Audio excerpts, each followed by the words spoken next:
আসসালামু আলাইকুম রহমতুল্লাহি ওবরকাতুহু।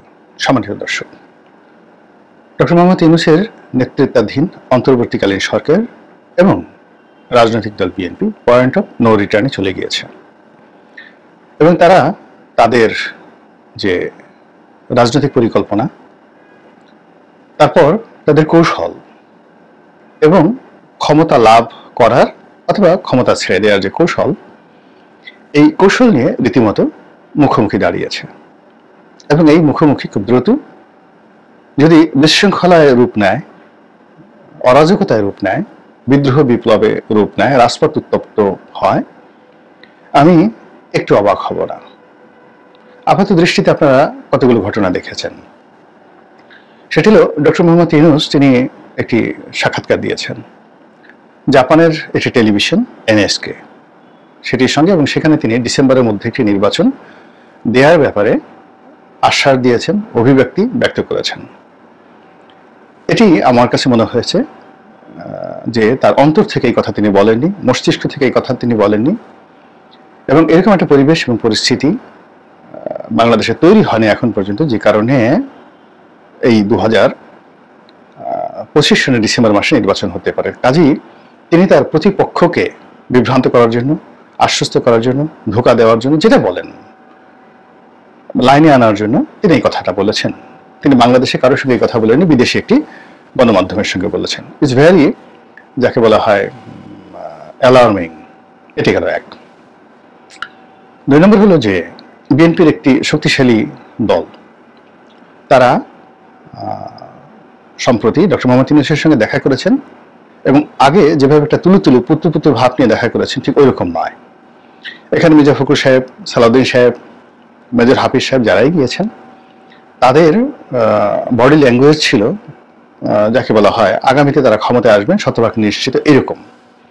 আবার অন্যদিকে ডক্টর মোহাম্মদ ইউনূস তাদের সঙ্গে অতীতে যেভাবে বসেছিলেন, বডি ল্যাঙ্গুয়েজে মনে হয়েছে ডক্টর মোহাম্মদ ইউনূস ম্রিয়মাণ, তিনি হতাশ, এবং তার মুখে কোনো হাসি ওইরকম ছিল না।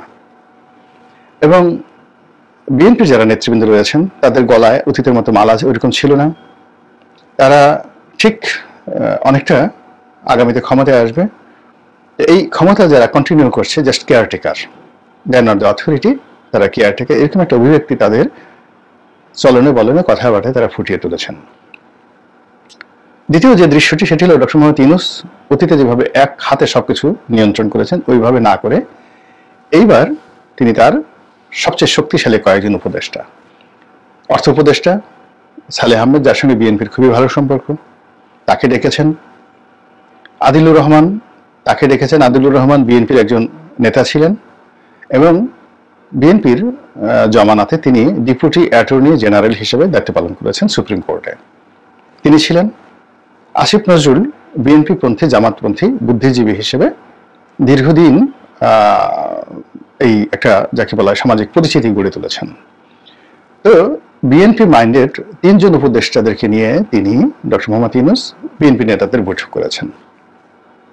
অন্যদিকে এই আন্দোলনে যারা সত্যিকার অর্থে মাস্টার মাইন্ড, স্টেক হোল্ডার, সেই ছাত্র প্রতিনিধি যারা আছেন, সেটা মাহফুজ সাহেব বলেন, নাহিদ সাহেব বলেন, কিংবা অন্য যারা আছেন, তারা কেউ এখানে ছিলেন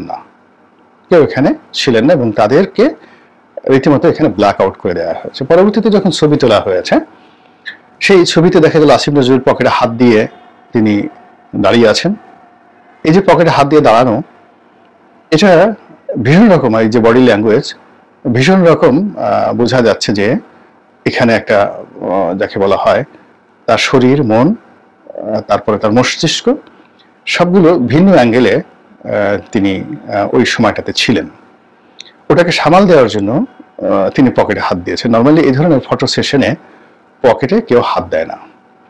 আদিলুর রহমানের যদি বডি ল্যাঙ্গুয়েজ দেখেন, কিংবা সেই সালেহ আহমেদের বডি ল্যাঙ্গুয়েজ দেখেন, তাহলে মনে হবে যে they have been used to show, তাদেরকে ব্যবহার করা হয়েছে, তাদেরকে উপস্থাপন করা হয়েছে, তাদেরকে দেখানো হয়েছে, এইরকম বডি ল্যাঙ্গুয়েজে এই অভিব্যক্তি ফুটে উঠেছে। খুব বিখ্যাত একজন নিউরোলজিস্ট, নিউরোসায়েন্স বিশেষজ্ঞ, সারা দুনিয়াতে যারা স্বপ্ন বিশেষজ্ঞ হিসেবে এবং মানব চরিত্রের যে অঙ্গভঙ্গি হিসেবে বিশেষজ্ঞ বলা হয়, তার মধ্যে সিগমন্ড ফ্রয়েড। তো অস্ট্রিয়া, এই যে এখন যে সেফুদা যে দেশে থাকে, সেই দেশের বিজ্ঞানী সিগমন্ড ফ্রয়েড। তো তার বইতে আপনি এই বডি ল্যাঙ্গুয়েজ সম্পর্কে যে কথাগুলো বলা আছে, আপনি দেখলে বুঝতে পারবেন যে সেখানে আসলে কি হয়েছে। এতে করে আমার যেটা মনে হয়েছে যে বিএনপি এবং সরকার একেবারে রীতিমতো পয়েন্ট অফ নো রিটার্নে চলে গেছে। বিএনপি নির্বাচন চায় এবং এই বছরের মধ্যেই নির্বাচন চায়, আর সরকার এই বছরের মধ্যে নির্বাচন দেবে না। এজন্য যা যা করা দরকার, নাটক, সিনেমা, অভিনয়, যা কিছু করা দরকার তা কিছু তারা করে যাচ্ছে। এক।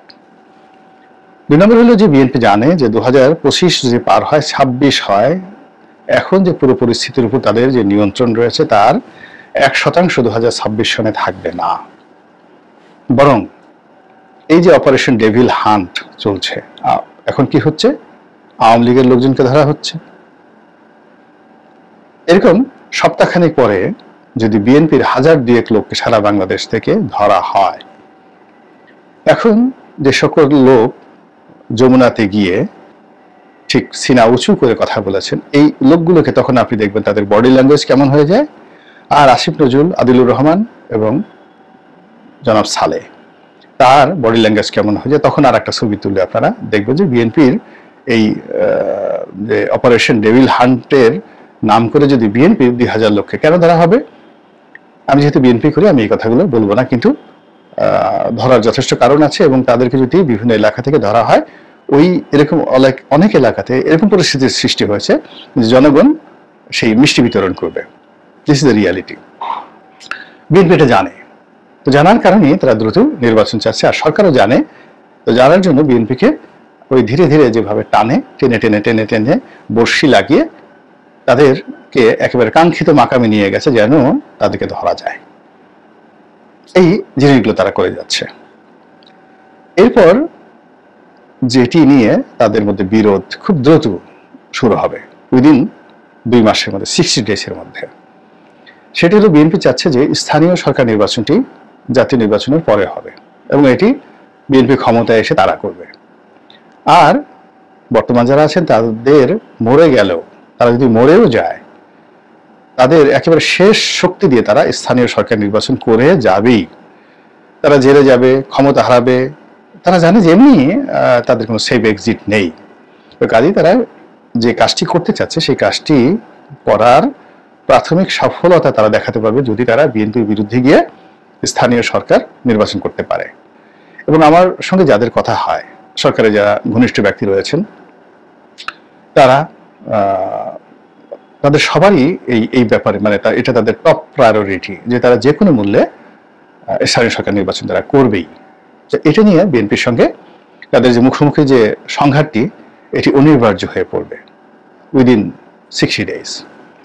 থার্ডলি যেটি হচ্ছে যে কিংস পার্টি হিসাবে তারা সরকার যাদেরকে মদত দিচ্ছেন, এই পার্টিগুলোর যে তৎপরতা, এইগুলো মার্চ মাস শেষে অর্থাৎ ঈদের পর থেকে এই তৎপরতা চরম আকার ধারণ করবে। এপ্রিল থেকে, রোজার পর থেকে শুরু করবে এবং এই সময়টিতে, রোজার মাসে দেখবেন যে এবার ইফতারির বন্যা বয়ে যাবে। এবং এই কিংস পার্টির সাথে অবাক করার ব্যাপার হলো যে আওয়ামী লীগ এবং বিএনপির অনেক বড় বড় নেতা ঠিক 111-এ যেভাবে যোগাযোগ হতো তার চাইতো ম্যাটিকুলাসলি এই কিংস পার্টি, যেটি আপনি বাচ্চাদের পার্টি বলে, নাগরিক পার্টি বলে, নাহিদদের পার্টি বলে, যা কিছু বলেন না কেন, এদের সঙ্গে কিন্তু যোগাযোগ হচ্ছে। এবং এই যোগাযোগের ফলে দিল্লি এবং লন্ডন যদি এক হয়ে যায়, কিংবা ইসলামাবাদ এবং মগবাজার যদি এক হয়ে যায়, বা মগবাজার এবং দিল্লি যদি এক হয়ে যায়, অবাক হওয়ার কিছুই থাকবে না। এপ্রিল মাস থেকে যে নতুন দলগুলোর যে তৎপরতা, এই তৎপরতার ব্যাপারে তারা কতটা কনফিডেন্ট আপনি চিন্তা করুন। যে যারা এই আন্দোলন ঘটিয়েছেন, করেছেন, আপনি যাই বলেন না কেন, এটি বিএনপির, জামাতের 15 বছরের সফলতা, কিন্তু এই আন্দোলনকে পূর্ণতা দেওয়া এবং 2024 সনের জুলাই মাসের 25 তারিখ থেকে 5 তারিখ পর্যন্ত, আগস্ট মাসের 5 তারিখ পর্যন্ত এই 10 দিনের যে ঘটনাবলী যদি লক্ষ্য করেন, দেখবেন যে যে ভাষাগুলো তারা ব্যবহার করেছে এটা ওই বয়সীদের ভাষা না। যে পরিকল্পনাগুলো দিয়েছে ওটা এই তরুণ যুবকদের পরিকল্পনা নয়। তারা যে সিদ্ধান্তগুলো নিয়েছে, সিদ্ধান্তগুলো পরিবর্তন করেছে, এর পেছনে বিশাল একটি বুদ্ধিমত্তা, থিঙ্ক ট্যাঙ্ক, শক্তি, অর্থ, বিত্ত, ক্ষমতা, সরকারের গোপন সরকার বিরোধী এজেন্সিগুলো যারা ছিল তারা সবাই মিলে কিন্তু কাজ করেছে। এবং এই চক্রটি বুঝে গেছে যে যদি তারা ক্ষমতা হারায়, বিএনপি আসে, তাহলে তাদের পিঠের চামড়া থাকবে না। তো এই অবস্থায় তারা দেখেন চূড়ান্ত ঝুঁকি নিয়েছে। উপদেষ্টার পথ ত্যাগ করে তারা যেভাবে রাজনৈতিক দলের প্রধান হয়ে আগামীতে ক্ষমতা নেওয়ার ক্ষমতার জন্য তারা যে লড়াই করছে, আমরা এটাকে নানাভাবে ইকুয়েশন করার চেষ্টা করছি। বিএনপি 200 সিট পাবে, অমুকে 50টা, অমুকে 20টা, এইভাবে একটা নেগোসিয়েশন হচ্ছে। কিচ্ছু হয়নি, ঘোড়ার ডিম, কিচ্ছু হয়নি। বাস্তবে যেটা হলো, যারা রাজনৈতিক দল করছে তারা পরিপূর্ণভাবে রাজনৈতিক সুবিধা লাভ, রাজনৈতিক কর্তৃত্ব লাভের জন্য তারা কাজ করে যাচ্ছে। যারা ছাত্রনেতা হিসেবে ইতিমধ্যে ঘুরে বেড়াচ্ছেন, আপনি তাদেরকে যাই বলেন না কেন, তাদের সাহসের কথা চিন্তা করুন। যে সাহস বিএনপির, আওয়ামী লীগের, ছাত্রলীগের কোনো নেতা ইতিপূর্বে দেখায়নি, এমনকি সাদ্দামও দেখাতে পারেনি।